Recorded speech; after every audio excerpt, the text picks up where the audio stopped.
Hello friends and my dear students. मैं Rohit Singh cafe study point पर cafe inter college की तरफ से आपका हार्दिक स्वागत करता हूं। दोस्तों, ये मेरा दूसरा वीडियो है रिलेशन एंड फंक्शन पर। इससे पहले हमने संबंध और फलन का एक वीडियो अपलोड किया हुआ है। उम्मीद करता हूं कि आप सभी ने देखा होगा, जिसमें हमने 11th को फोकस करते हुए रिलेशन को पूरी तरह से समझा था कि रिलेशन क्या होता है, कैसा होता है। ठीक है, उसमें हमने कार्टेशियन प्रोडक्ट और ऑर्डर्ड पेयर वगैरह को अच्छे से जाना था और रिलेशन को समझा था। आज के वीडियो में हम रिलेशन के प्रकार के बारे में जानेंगे।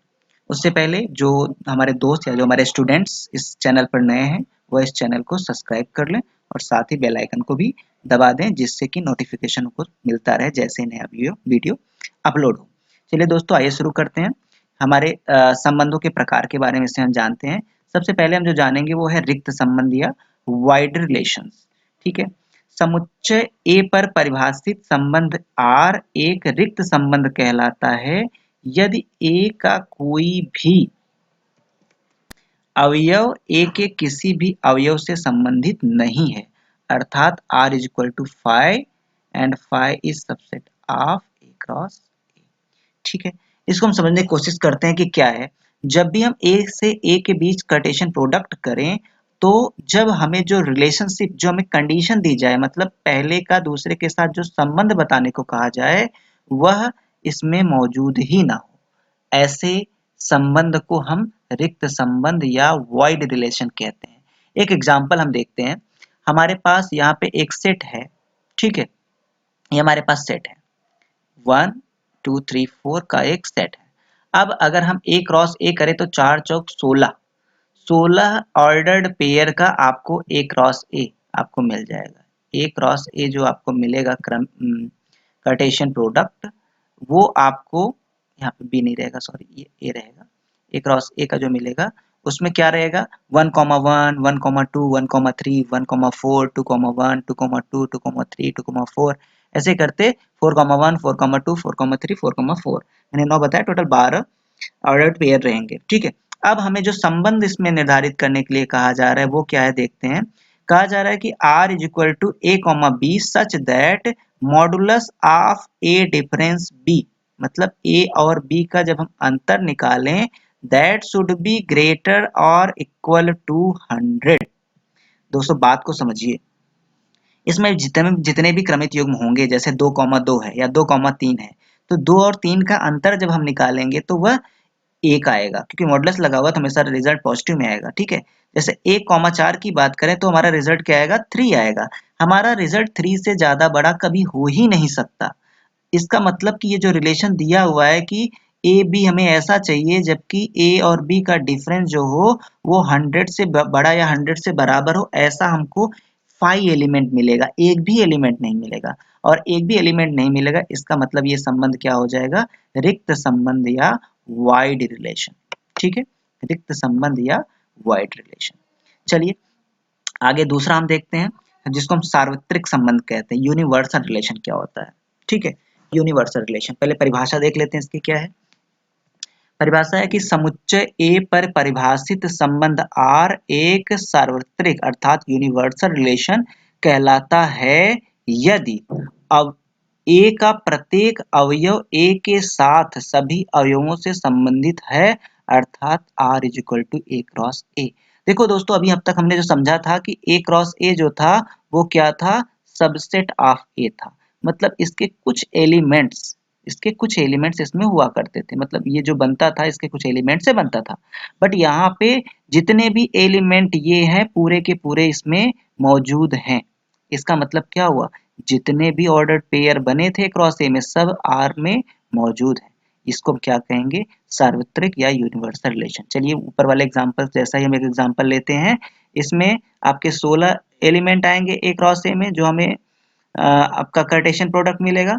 अब उस कार्टेशियन प्रोडक्ट में हम अगर रिलेशनशिप को ढूंढें, कौन सा रिलेशनशिप है, a b such that modulus of A difference b. फिर से क्या कर रहे हैं, ए और बी का अंतर वो क्या है, 10 के बराबर या 10 से छोटा है, जबकि ए और बी ए का एलिमेंट है।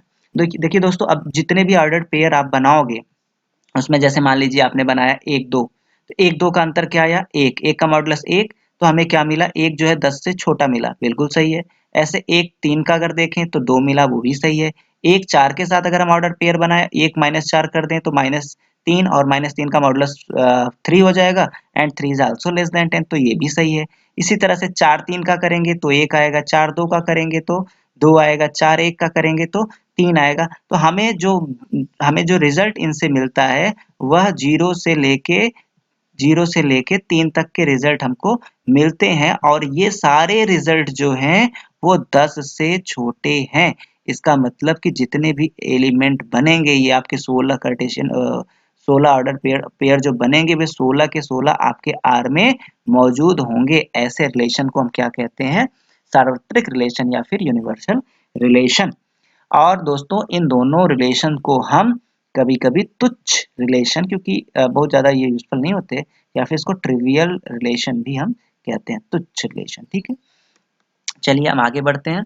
अब यहाँ पे देखिए समुच्चय ए पर परिभाषित संबंध आर के लिए कुछ और पॉइंट्स हम पढ़ते हैं, जैसे कि स्वतुल्य क्या होता है, स्वतुल्य, व्हाट इज रिफ्लेक्सिव। यहाँ पे लिखा हुआ स्वतुल्य कहलाता है यदि प्रत्येक A बिलोंग्स टू A के लिए A comma A belongs to R। देखिए दोस्तों, अगर A क्रॉस A का कोई आपके पास ऑर्डर कार्टेशियन प्रोडक्ट है, A क्रॉस A का कोई कार्टेशियन प्रोडक्ट है, ठीक है, तो उससे हमें क्या मिलेगा, R मिलेगा, और R क्या होगा, इसका एक सबसेट होगा। तो R में जो एलिमेंट होंगे वो आपके क्या होंगे, आपके ऑर्डर पेयर होंगे। अब इसमें आपको जितने भी एलिमेंट ए में हैं, ए में जितने भी एलिमेंट हैं, वह आपके जो रिलेशन आपका जो बन के आएगा, सेट बन के आएगा, उसमें प्रत्येक का प्रत्येक के साथ एक पेयर होना आवश्यक है। जैसे अगर ए में ए एलिमेंट है तो ए और ए आर में मौजूद हो, ए में अगर एक है तो एक और एक आर में मौजूद हो, ए में अगर दो है तो 2,2 आर में मौजूद हो। ऐसे में ही हम इसको स्वतुल्य या रिफ्लेक्सिव कहेंगे। ठीक है, और उसके बाद अगर जरूरी नहीं कि मतलब यही हो, ये होना आवश्यक है, इसके साथ और भी कुछ हो सकता है, कोई प्रॉब्लम नहीं। ठीक है, लेकिन स्वयं का स्वयं के साथ एक ऑर्डर पेयर जरूर होगा। ठीक है, इसको हम क्या कहेंगे, रिफ्लेक्सिव या फिर स्वतुल्य कहेंगे। ठीक है, दूसरा क्या है, सममित या सिमेट्रिक। सिमेट्रिक इसको समझते हैं। सिमेट्रिक कब होगा कोई रिलेशन, जबकि अगर A1 और A2 दो एलिमेंट A में हैं, और अगर A1, आपको एक ऑर्डर पेयर R में मिल रहा है, तो निश्चित रूप से A2, A1 भी आपको उसमें मिले। जैसे यहाँ लिखा हुआ है A1, A2 is element of R, this order pair is element of R, then A2, A जो आपका ऑर्डर पेयर होगा, that must be element of R। तभी आपका ये क्या कहा जाएगा, सिमेट्रिक या सममित कहलाएगा। ठीक है, तीसरा ट्रांसिटिव है, संक्रामक। ट्रांसिटिव और संक्रामक क्या होता है देख लेते हैं, कि अगर आपके 3 एलिमेंट मान लेते हैं ए में है, पहला है A1, दूसरा है A2 और तीसरा A3। ये 3 एलिमेंट अगर ए में है, और अगर एक ऑर्डर्ड पेयर ये बन रहा है A1 और A2, और ये आपका R में है। ठीक है, A1 और A2 आपका R में है। इसी तरीके से एक और एलिमेंट A2 और A3 भी R में है, ये भी ऑर्डर्ड पेयर अगर R में है। ठीक है दोस्तों, ध्यान से समझिएगा, अगर ये पहला वाला R में है और ये दूसरा वाला R में है, ठीक है, दूसरा वाला मतलब A2 और A3 भी आपका R में है, तो निश्चित रूप से A1 और A3 का जो एक ऑर्डर पेयर बनेगा वो भी R में अवश्य होगा। अगर ऐसा है तो इसको हम कहेंगे कि ये ट्रांसिटिव अर्थात संक्रामक है, और अगर ऐसा नहीं है तो हम कहेंगे कि ये ट्रांसिटिव नहीं है अर्थात संक्रामक नहीं है। दोस्तों, अगर यह तीनों संबंध किसी भी रिलेशन के लिए अप्लाई हो रहे हैं, तो इसको हम क्या कहते हैं, तुल्यता संबंध। क्या कहते हैं, तुल्यता संबंध। यहाँ लिखा हुआ है कि A पर परिभाषित संबंध R एक तुल्यता संबंध कहलाता है यदि R स्वतुल्य हो, सममित हो और साथ में संक्रामक भी हो। ठीक है, चलिए एक और पॉइंट है, इसमें देख लेते हैं, आइडेंटिटी रिलेशन। आइडेंटिटी रिलेशन क्या होता है, every element is related to itself only. यहाँ पे ये चीज समझिएगा, अभी जब हम रिफ्लेक्सिव पढ़ रहे थे तो वहां पे क्या था, every element is related to itself. वहां पे अगर सेट ए में एक एलिमेंट एक था तो जो हमारा R था उसमें 1,1 होना आवश्यक था। ठीक है, मैंने साथ में आपको ये भी बताया था कि जरूरी नहीं कि यही एलिमेंट्स हों, ये होंगे, मतलब 1,1 होगा, 2,2 होगा, 2,3 3,3 होगा, लेकिन साथ में और भी एलिमेंट्स हो सकते हैं रिफ्लेक्सिव में। लेकिन अगर हम आइडेंटिटी की बात करें तो यहाँ ओनली लग जाता है। ओनली कहने का मतलब कि अगर किसी भी सेट में 1 2 और 3, ए में 1 2 और 3 ये तीन एलिमेंट अगर हैं तो जो हमारा रिलेशन बनेगा वह उसमें तीन एलिमेंट उसमें तीन ऑर्डर पेयर होंगे और वो क्या होंगे 1,1 2,2 और 3,3। अगर सिर्फ इतना ही रहेगा तभी हम उसको क्या कहेंगे आइडेंटिटी रिलेशन। ठीक है, इसके बाद यहाँ पे एग्जांपल दिया हुआ देख लेते हैं। अगर ये आपका 1 2 3 है, ये जो मैंने आपको बताया, तो आपका आइडेंटिटी रिलेशन कब होगा जब आपका रिलेशनशिप बस इतना ही होगा, इसके अलावा और कुछ नहीं होगा। 1,1 2,2 3,3। कभी कभी लोग कंफ्यूज हो जाते हैं आइडेंटिटी और रिफ्लेक्सिव में, तो इसीलिए मैं इसको क्लियर यहाँ कर देता हूँ कि आइडेंटिटी में ओनली रहेगा, यही इनका इन्हीं के साथ एलिमेंट का जो है उन्हीं के साथ संबंध होगा, इसीलिए लिखा हुआ है कि every element is related to itself only.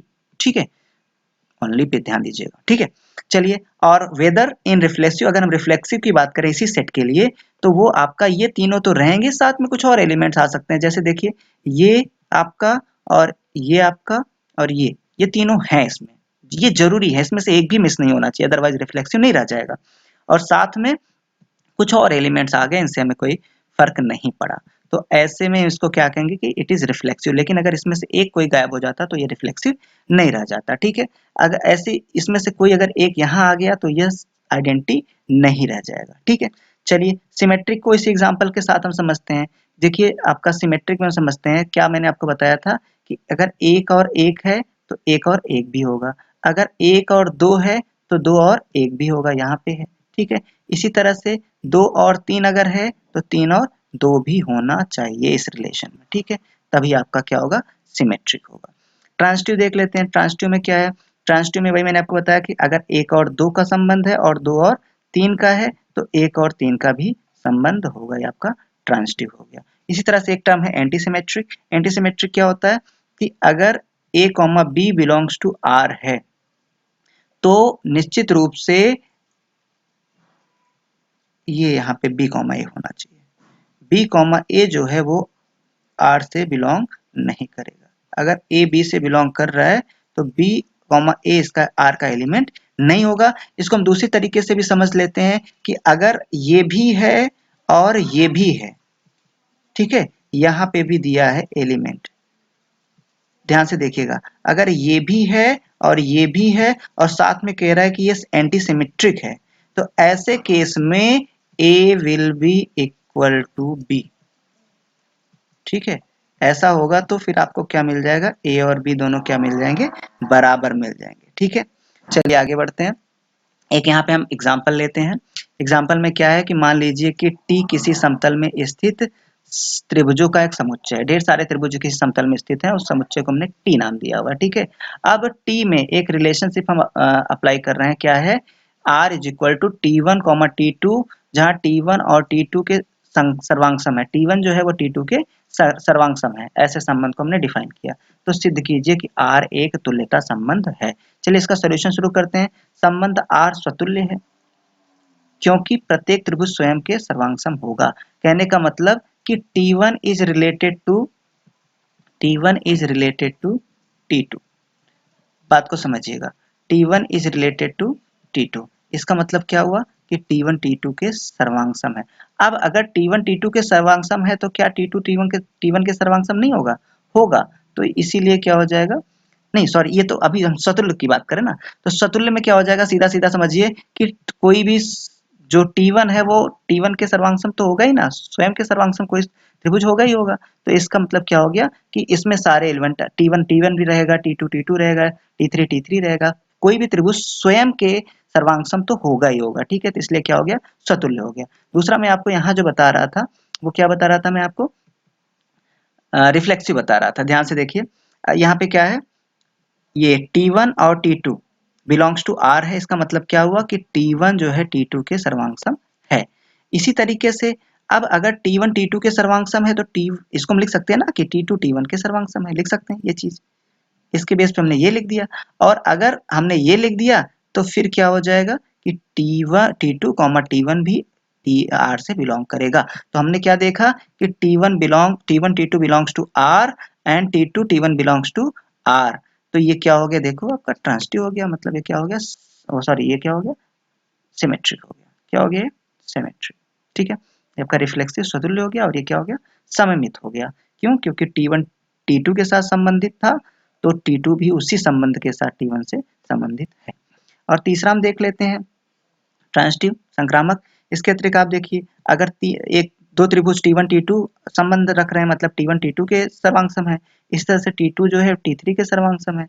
तो आप समझिए T1 T2 के सर्वांग में, T2 T3 के सर्वांग में, तो क्या T1 T3 के सर्वांग नहीं होगा, बिल्कुल होगा। इसीलिए क्या हो गया, T1 यहाँ पे पहले डिटेल में बताया गया है, तो क्या हो जाएगा, T2 T3 के सर्वांग है, और उसके बाद इसी तरह से क्या हो जाएगा, T1 जो है T3 के सर्वांग हो गया। 3 बार में दिया हुआ है क्या, T1 T2 के सर्वांग है, T2 T3 के सर्वांग है, तो T1 T3 के सर्वांग हो जाएगा। और अगर T1 T3 के सर्वांग हो जाएगा तो T1 T2 will be subset of R।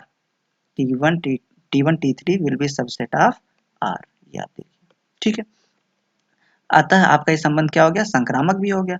अब देखिए आपका स्वतुल्य भी हो गया, स्वतुल्य हो गया, आपका सममित हो गया, ये सम्मित हो गया, और उसके बाद यहाँ आपका संक्रामक हो गया। ये तीनों संबंध चल गए, रूल फॉलो कर गए। इसकी वजह से हम कह सकते हैं कि यह जो है तुल्यता संबंध है, यह आपका तुल्यता संबंध है। इस प्रकार R एक तुल्यता संबंध है। ठीक है, चलिए एक आखिरी हम एग्जाम्पल ले लेते हैं छोटा सा।